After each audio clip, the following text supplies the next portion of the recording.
Vítam vás v Bratislave, v hlavnom meste Slovenska. Dneska vám porozprávam o najzaujímavejších sakrálnych stavbách.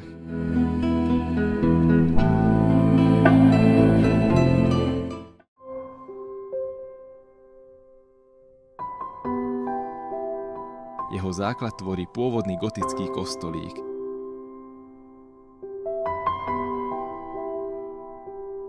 Chrám bol prvýkrát prestavaný v roku 1661.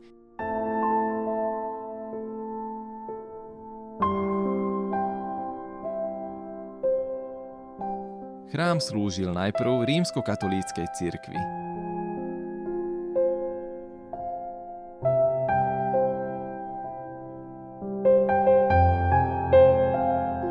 Keď ho prestali využívať kvôli úpadku veriacich, dali ho grécko-katolíckej cirkvi a neskôr ho dali pravoslavným.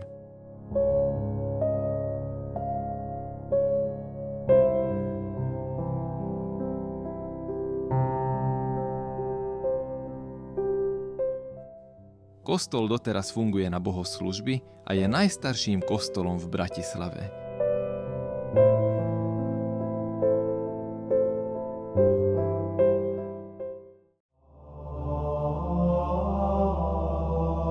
Patronom kostola je svätý Štefan Uhorský a aj je mu zasvetený.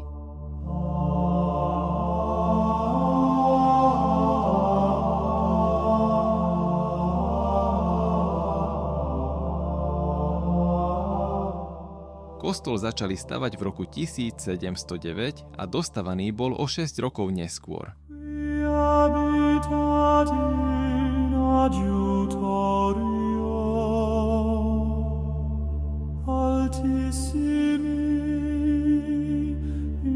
V rokoch 1867 až 1895 bola opravená krypta,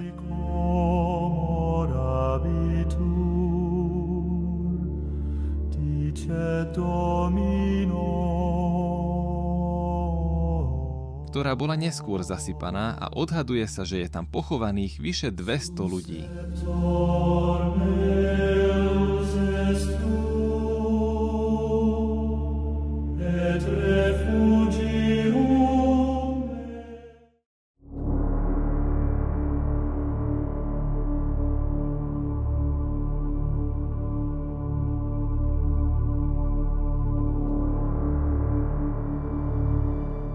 Je to najvýznamnejší a najväčší kostol v Bratislave.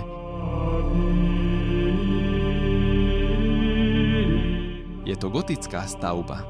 Prvý kostolík vznikol v 11. storočí.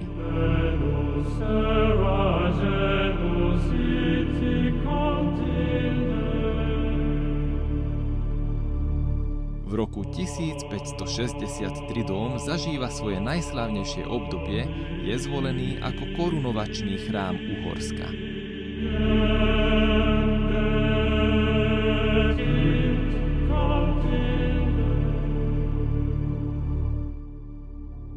Unikátom je, že tu okrem 11 kráľov a 8 kráľovských manželiek tu bola korunovaná iba jedna kráľovná, to bola Mária Terézia.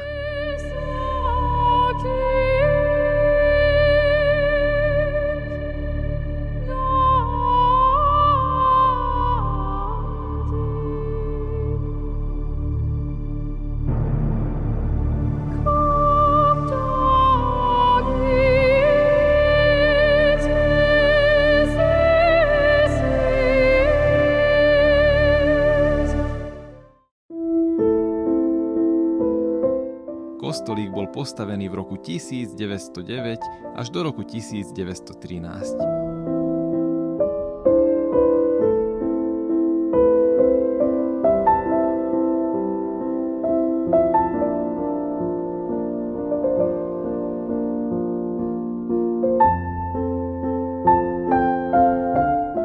Pôvodne patril do školského areálu a slúžila ako kaplnka.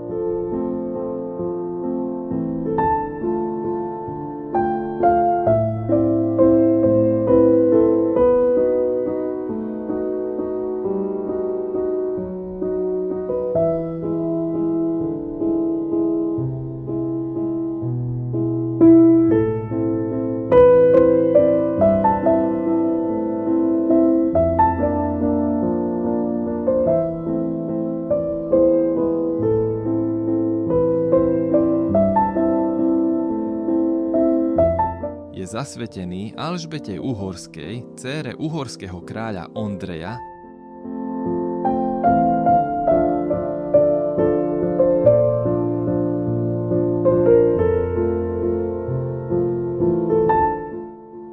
Ornamentálna výzdoba sa inšpirovala kvetom ruže, ku ktorej sa viaže legenda o svätej Alžbete.